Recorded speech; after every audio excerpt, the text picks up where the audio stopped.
problema do São Paulo? O que está acontecendo com o tricampeão da Libertadores e o trimundial? Essas são perguntas que não saem da cabeça do torcedor são paulino. Não é uma coisa fácil de se explicar. A gente parou de uma forma e voltou de uma forma totalmente diferente, quase que o oposto. O jejum de títulos aumenta a cada temporada. Em estaduais, o tricolor não comemora um título há 15 anos. Em relação ao brasileiro, já são 12 sem conquistas. E o último título comemorado foi há 8 anos contra o Tigre da Argentina pela Copa Sul-Americana, numa partida que teve muita confusão e nem chegou ao fim. Pior que a ausência de títulos são as eliminações vexatórias que o São Paulo vem sofrendo nos últimos anos. Em 2014, foi eliminado do Paulista pela Penapolense em pleno estádio do Morumbi. Claro, tem essas desculpas que estavam em formação, estavam trazendo jogadores, né? Mas a gente não fez um grande campeonato para estar aí brigando por título. A gente tem que falar a verdade, né? E no mesmo ano, também caiu em casa na Copa do Brasil para o Bragantino. Em 2016, 2 cacetadas. Uma do Audax pelo Paulistão e outra na Copa do Brasil para o Juventude, que na oportunidade estava na Série C do Campeonato Brasileiro. Os problemas do campo que acontece, que está acontecendo agora no São Paulo, com a diretoria, comissão técnica e jogadores. Em 2017, o vexame foi na Sul-Americana. Dirigido pelo ídolo Rogério Ceni, o tricolor foi eliminado em casa para o fraco e desconhecido Defensa e Justiça da Argentina. Não era o que o torcedor esperava, mas é longe de ser um vexame. Um ano depois, e de novo na Sul-Americana, outro argentino aprontou com o São Paulo. Dessa vez, o Colón despachou o time do Morumbi de mais uma competição internacional. Em 2019, além de perder o título paulista para o Corinthians, o tricolor também passou vergonha na Libertadores ao sair diante de mais um argentino, o quase desconhecido Tadieres. Nesse momento, o sentimento que domina é a frustração de não ter dado a nossa torcida. Era tudo que o nosso grupo queria, era sair daqui hoje com a classificação. E para fechar a conta, o São Paulo, em pleno Morumbi, foi eliminado no campeonato estadual pelo modesto e remendado Mirassol, que devido à pandemia teve que remontar quase toda a equipe com jogadores das categorias de base. E depois de mais um vexame, a diretoria confirmou a permanência do técnico Fernando Diniz e resolveu falar e tentar explicar o que nesse momento parece inexplicável.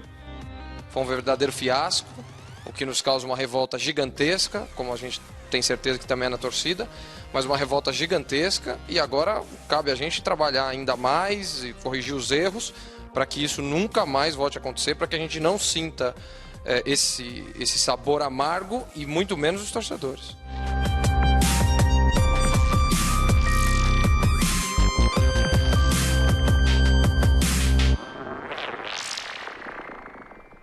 Não, e se somar, a gente faria uma matéria de uns 10 minutos. Teve aquela eliminação pro Avaí, que depois caiu para a segunda divisão. Teve na Sul-Americana, quando o São Paulo deu aquele golpe na Ponte Preta e foi eliminado mesmo assim, jogando em Mogi-mirim. E depois a Ponte foi rebaixada naquele ano. Enfim, se você for puxar, tem mais coisas ainda. Nós vimos aí perfil de vários técnicos, todos diferentes, perfis diferentes, mais novo, mais velho, jovem, enfim. E aí, Barolo, tem alguma explicação para isso? Flávio, juro por Deus, se eu tivesse uma explicação, eu acho que é uma somatória de fator, não é uma coisa só. Porque eu acho que essa derrocada do São Paulo vem desde a época do Juvenal Juvencio, quando ele rasgou o estatuto para ter mais um mandato. De lá para cá, o São Paulo vem cumprindo uma cartilha de time rebaixado, né? Troca de treinador, escolha ruim de treinador, né? Denúncia de corrupção, jogadores no comando do time, tudo vem sendo escrito de uma forma grotesca. E agora a gente tem o pior presidente da história do São Paulo. Não é uma opinião minha, é um fato. Que é o Leco sem caneco, que eu apelidei ele carinhosamente, porque é de uma incompetência absurda. E o que acontece no São Paulo, na minha opinião, que tento acompanhar de perto, é o seguinte: o São Paulo é gerido hoje, né, dessa última gestão, as últimas gestões, né, por absolutamente pessoas incompetentes, que não têm a menor ideia do que estão fazendo ali. Não tem competência para trabalhar no São Paulo para o cargo que ela executa. Se cercam de incompetentes. Isso transformou o São Paulo num clube com DNA perdedor. O São Paulo hoje tem um DNA derrotado, desde o treinador, alguns jogadores lá que têm histórico de fracasso, dirigentes fracassados. E o mais triste é que eu vejo que não tem perspectiva de mudança. Hoje o São Paulo é um clube sem comando. Não tem comando. Ninguém é cobrado no São Paulo. A torcida do São Paulo brinca que eles vivem num resort. É o resort da Barra Funda e o resort de Cotia. Não tem cobrança. O São Paulo foi eliminado pelo catadão do WhatsApp, que é o Mirassol, sem nenhum demérito ao Mirassol. Os meninos que disputavam cada bola como se fosse um prato de comida. Qual a cobrança que se teve no dia seguinte? O Reinaldo, que é um cara que eu pego no pé desde o dia que eu estava aqui, no Mesa Redonda, quando o Corinthians ganhou do São Paulo na Arena, perguntaram para ele: e aí, Reinaldo? Ele falou: é a vida que segue. Depois de ter perdido o 10º jogo na Arena do Corinthians sem vitória, o Reinaldo falou: vida que segue. Quando o São Paulo empatou com o Mirassol, sem 300 titulares, o Reinaldo fez uma dancinha. Ele puxou uma dancinha. Quem que no vestiário, na hora do intervalo, chegou para ele e falou assim: ô cracudo, você tá louco? Você vai fazer dancinha. A gente está perdendo de 2-0 do Mirassol, você vai fazer dancinha. Quem que vai fazer isso? O Raí vai fazer isso? O Leco some, ele desaparece, não é um cara que dá cara a tapa. Quem vai fazer? O Pássaro vai fazer isso? Cadê o presidente do São Paulo? Cadê o treinador do São Paulo para chegar nesse Reinaldo e falar: você é louco, filho? Você vai puxar dancinha com 2-2 com o Mirassol? O São Paulo foi eliminado. A entrevista do Diniz na beira do campo é uma das coisas mais patéticas da história recente do São Paulo. Agora já passou, né? A gente não pode ficar remoendo isso. Quem que foi no vestiário quebrar tudo lá depois do jogo? Quem?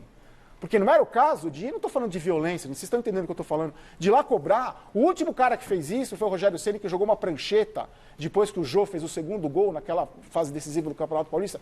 Um pedaço da prancheta acertou no Cícero, ele ligou para o Leco, foi reclamar para a imprensa que a prancheta acertou nele. Os jogadores do São Paulo não estão acostumados com cobrança. Ninguém está acostumado com cobrança lá. No dia seguinte, eles estão treinando no CT de Cotia e a comunicação, lá, sei lá quem, posta foto. Trabalhando, estamos trabalhando forte. Quer dizer, o São Paulo passa essas humilhações e não acontece nada, Flávio, nada. O seu Daniel Alves apareceu uma semana depois, falou do marketing, falou que lá não é todo mundo que está jogando a favor. Tá na cara isso. Uma semana depois, a entrevista do Leco e do Pássaro é a mesma história. Agora é hora de trabalhar, Os jogadores blindados, ninguém cobra esses caras. A entrevista que eles deram, o Pássaro e o Raí, programada pela assessoria de imprensa, escolheram as perguntas ali. E não acontece nada. O São Paulo é humilhado, os rivais estão dando tapa na cara da torcida do São Paulo há tantos anos e não acontece nada. O que acontece é troca de técnico, você pega um técnico nota 6, contrata um nota meia dúzia, aí você manda embora porque contratou errado, muda a filosofia, uma falta de planejamento, uma falta de cobrança, uma falta de tudo no São Paulo.